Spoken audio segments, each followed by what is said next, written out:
He shattered my laptop. They shattered my trust, but they never imagined I would rebuild my future and own everything they once claimed, including the house they tried to book for their family reunion. I was 1 week away from submitting the most important document of my life, my master's thesis. Months of sleepless nights, coffee-fueled weekends, and pages upon pages of painstaking research all lived on that laptop. It was my lifeline, the final bridge between my academic journey and the career I'd fought so hard to build. I lived modestly, juggling part-time jobs between classes, barely affording rent, let alone cloud backups or spare devices. But I was proud. I was building something for myself. Please subscribe to our channel and tell us in comments from where are you watching this video then. My brother barged into my room, angry that I wouldn't drive him to a party. I calmly said no, I had to finish my thesis. He scoffed and muttered, "You think you're better than everyone just because you're in school?" I ignored him, that was a mistake. He stormed off, and within minutes I heard the shattering sound. I rushed into the living room only to find my laptop in pieces on the hardwood floor. The screen was cracked straight down the middle. The keyboard snapped off and the body bent unnaturally. My brother stood over it, arms crossed smug. "Oops," he said. It slipped, I couldn't breathe. I dropped to my knees, staring at the ruins of my work. Every file, every draft gone. I turned to my parents in tears, desperate for support, but they didn't even flinch. My mom chuckled and waved her hand. "It's just a computer. You're being dramatic." My dad shook his head amused. "You kids and your digital nonsense should have printed it out like people used to do." I felt like I was in a nightmare. My own family, the people who were supposed to care, were laughing while my dreams were being destroyed in front of me. And the worst part, they didn't even hide their favoritism. My brother shrugged. "Maybe next time, don't act like you're the only one who matters." I left the room in silence. I didn't scream, I didn't argue. I sat in the dark, heart-racing rage boiling in my veins, and in that moment, I decided this wouldn't be the end of my story. It would be the beginning of my revenge. I scraped together every cent I had. I pawned my guitar, skipped meals, and begged my professor for a deadline extension. I worked from campus computers overnight shifts using flash drives and Google Docs like my life depended on it because it did. But while I was rebuilding my thesis in silence, I was also planning something else, you see. My brother's party boy persona was about to come crashing down. I started gathering receipts, literal ones, from all the things he'd charged on my parents' credit card. Fake IDs, alcohol, even a broken window from a wild night that he blamed on a neighbor. My parents never looked twice, but I did, and I waited the day. I submitted my thesis was the same day I scheduled a meeting with the dean's office. Not about me, but about a certain student who had recently plagiarized an entire assignment. My brother, I'd seen the original online. It was too easy, my parents still didn't know what was coming, but they would. I didn't speak to my family for a while after that day. Not out of rebellion, but because I needed every ounce of strength to rebuild what they tried to destroy. And as I clawed my way back to finishing my thesis, alone and unsupported, my brother walked around like he was invincible. My parents still coddled him like a golden child, oblivious to the storm brewing under their roof. The night I submitted my thesis, I didn't cry from exhaustion. I cried because I had survived. I had rebuilt everything he tried to erase, but I wasn't done. You see, while my parents praised my brother for things like finally getting a B or not wrecking the car this month, they hadn't once acknowledged the effort it took for me to make it to graduation. Not once did they ask if I was okay. After the laptop incident, instead they spent money upgrading my brother's car stereo system and threw a barbecue in his honor for staying out of trouble. Meanwhile, I was patching my life together with duct tape and fury. But fate has a way of helping those who help themselves. My thesis was selected for a national award. I was to present it at a conference in Chicago. All expenses paid. I didn't even tell my parents. I just packed my one good outfit, boarded the flight, and stood in front of a hall full of professionals, professors, and innovators. People who saw me, valued me, clapped for me. The day after my return, I arrived home to chaos. My brother had been caught cheating again, and this time it wasn't just school. He had submitted a plagiarized article to a local magazine using my name. I found out when the magazine emailed me for follow-up edits, thinking I'd written it when I traced it. I realized it had been copy-pasted from an obscure blog word for word. I confronted him calmly, showed him the evidence. He laughed and said, "No one's going to believe you. You're the dramatic one, remember?"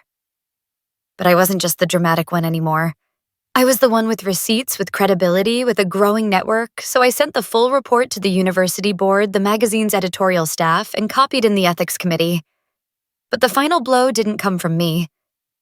It came from the financial institution. Remember all those charges my brother had made on my parents' card, including the new tires, the fake IDs, the online gambling. I had quietly compiled them all into a digital folder, complete with timestamps, merchant receipts, and a signed application he'd faked. Using my name, yes. He had used my name to sign up for a $2,500 student line of credit without my consent. It wasn't just a theft. It was fraud when I presented it to the bank with legal counsel from the university's free clinic. They launched an investigation. My brother was summoned. My parents panicked. My mother cried, "You're tearing this family apart over money." And to which I calmly replied, "No, he did that when he tore my life apart and you laughed." They tried everything to silence me. My dad offered to handle it privately. My mom begged, "Just let it go, family comes first." I stared at them blankly. I am family. You just forgot that part. The court date was set. My brother tried to claim mental stress. My parents tried to pin it on me for not telling them earlier. I brought emails, screenshots, evidence, and a calm, collected demeanor that stunned them into silence. But I wasn't seeking jail time.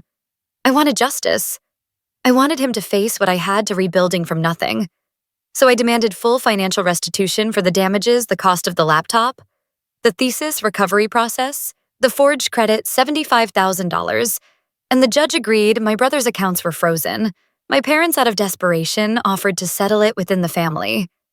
They even said, "You owe her that much." She's the favorite. That was the final nail, because that's when I realized they would never see me as a daughter, just a tool to keep their golden son clean. So I walked away, and the next time they tried to reach me, they received an auto reply. "This number is no longer in service. Please contact your favorite child instead." 6 months passed in silence. My parents didn't call my brother. Tried once to blame me for ruining his future, but I was done answering to people who never listened when I was crying, who only remembered I existed when they needed something signed or silenced. I moved to a different city. Took a job at a think tank that paid me well. Valued my ideas, and more importantly, respected my name. But the universe wasn't finished with them yet. One evening, I got a call from a woman named Olivia. She was the editor-in-chief at a rising investigative journalism outlet. And she was following a lead on academic fraud cases linked to a certain university. Apparently, my brother's name had surfaced in connection with several other questionable activities, including reselling plagiarized essays and forged recommendation letters. She'd heard about the court case and found my name on the transcript. "I'd love to hear your side of the story," she said. At first I hesitated, but then I realized something. My silence had protected them for too long. So I agreed. I didn't trash them. I didn't go for drama. I simply told the truth, how a girl's academic future was nearly crushed by her own brother, how her parents laughed and defended the guilty while watching their daughter drown, and how they begged only when the courts got involved. The article went viral within days. The title, "Family Loyalty," or "Family Scapegoat." One woman's fight against toxic silence. My old professor shared it. Former neighbors sent me messages. A teacher from high school reached out to say, "We always knew you were the strong one." But my family, they lost everything they cared about, their reputation. My mother's book club canceled their invite. My father's promotion at work was quietly withdrawn due to integrity concerns, and my brother. He was blacklisted from academic opportunities and internships because people had receipts. Now, not rumors, not gossip, facts. And here's the twist they never saw coming. The think tank I worked for? We acquired a historic family estate in my hometown to turn into a retreat and innovation center. Guess who used to host their family reunions on that exact property? Yes. My parents, I didn't buy it out of revenge. I bought it because the property was ideal, serene, symbolic, and spacious. But when the time came for their annual reunion, they reached out to book it like they always did. And I was the one who received the request. I didn't respond. I just had my assistant send the new policy booking subject to owner approval. Family members with unresolved litigation or history of abuse will be declined. They received the message loud and clear. But it wasn't over a week later. I was at the estate preparing for our annual retreat when I saw a familiar car pull up. My parents stepped out, aged, tired, and humbled in a way I'd never seen. They didn't recognize me at first. I was in a crisp white suit, walking beside the program director and keynote speakers. I looked nothing like the girl who once begged them to listen. My mother's lips trembled. My father looked like he'd swallowed a stone. We didn't know it was you. Who I held up a hand. You did. You just didn't think I'd ever own anything, they tried to explain. Apologize. My mom said we were scared you'd turn the world against your brother. I smiled calmly. Number, he did that all by himself. I just stopped protecting him. They asked if I'd consider letting them use the space. I told them gently, there's a lovely public park 2 towns over. You'll find it less intimidating. Then I turned around. I didn't need to yell. I didn't need to prove anything. Their silence, their guilt, their stunned eyes. That was enough, because in the end, I wasn't just the scapegoat anymore. I was the success they tried to erase.